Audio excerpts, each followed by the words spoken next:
Hi, welcome back to I Am Life Puzzle. Ann Kramer here, and we're continuing our series of loneliness to wholeness, where we're taking one piece of our life puzzle, concentrating on actions that we can take, and as we grow that area of our life puzzle, we move towards wholeness, but we also reduce loneliness. So the piece we're going to look at today is communication.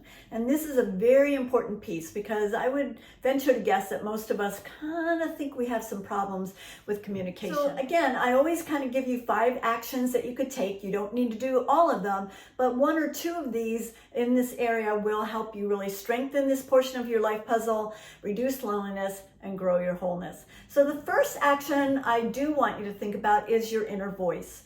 All of us talk to ourselves, in case you're wondering. Yes, we all talk to ourselves internally.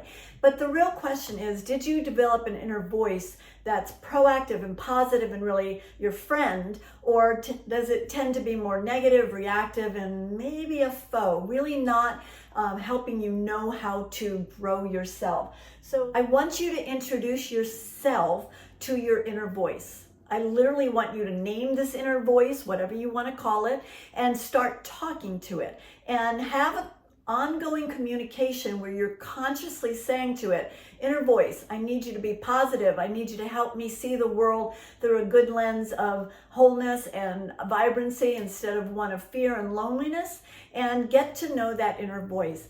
After you've done this for like a day, I want you to take some time to sit down and write in your journal, is your inner voice a friend or a foe?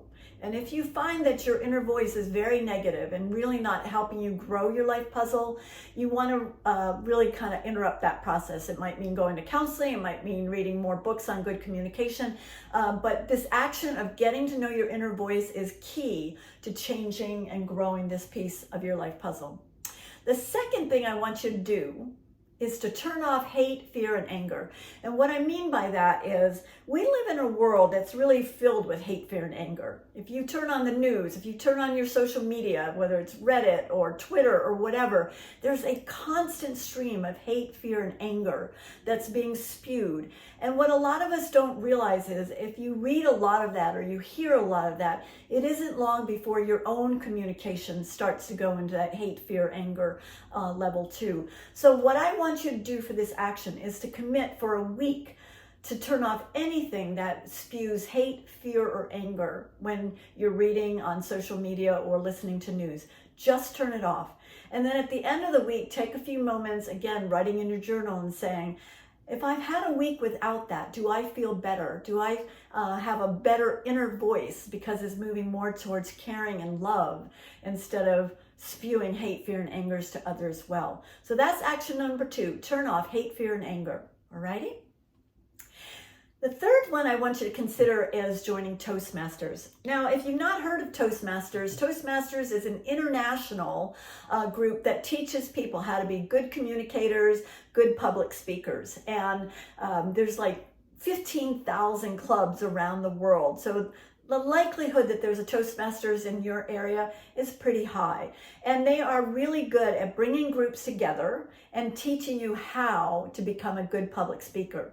And the fourth action that I want you to think about is to become a good listener. Now, most of us are really poor listeners. We hear, but we don't actually listen. And that's because oftentimes when somebody else is talking, we're just waiting for them to stop talking so we can talk. But we fail to actually listen to what they say. So this action is really focused in on becoming a good listener so that you concentrate, pay attention, and really hear what this other person says. So as you do that, pay attention, and then when it is finally time for you to actually say something, the first thing I want you to say to them is, I really hear you, and then add your 2 cents to what's going on. But make sure you're being honest. Are you hearing them? Are you really listening? Are you really paying attention? What you'll find is as you listen better, you become a better communicator, because when you finally do say something to them, you're talking back to what they said. And so the fifth thing I want you to consider doing is what I call be the lead. And I know that sounds kind of funny, but I had a friend of mine that I was always amazed what a great communicator he was. When we were in a crowd of people, he made a habit of walking up to anybody and saying, hi, and sticking out his hand. Now we might have to fist pump a little bit, but he would say, hi, my name is, we'll say Kirk. And then he would say, what's your name? And they would respond. And then he would say to them, what brings you to this event today? And what happened while I watched him do that is that other person would relax because they too were very nervous. They were wondering what to communicate, but he broke the ice for them just by reaching out saying, hi, my name's Kirk. What's your name? What brings you here? So that's what I want you to do, is to become the lead. Get in the habit of, when you're in an environment with other people that may be strangers, reach out your hands, give them your name, ask them their name, and ask them why they're there. I know it sounds kind of weird, but I swear if you do this for a few times, after a while, it becomes very normal and easy to do. And in fact, what you discover, and this is what he told me, it gets to be fun because you get in the habit of relaxing people and making them feel calm in a group situation, and you get to know people. They appreciate back that you're doing this, and before you know it, you're reducing loneliness, you're building new friends, you're changing the world simply by being the lead. So there you have it, the 5 actions that you can take in your communication piece that will help you grow your wholeness, reduce loneliness, and you'll discover as you strengthen this area of your life, everything changes. So as a quick review of the 5 actions that you can take, the first one is to get to know your inner voice. Okay, make sure that your inner voice is a friend and not a foe. Second is to turn off hate, fear, and anger.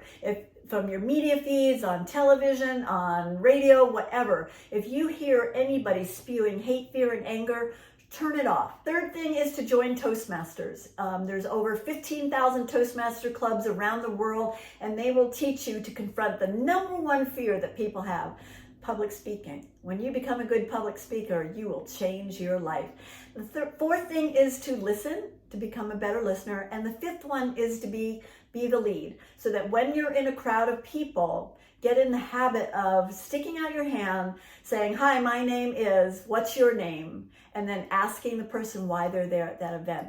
You'll find after you've done that for a while, it's a really, really great thing for your own life, and others really appreciate you helping them feel more calm in an awkward situation, and everybody wins. And so there you have it. Building your life puzzle in the communication piece.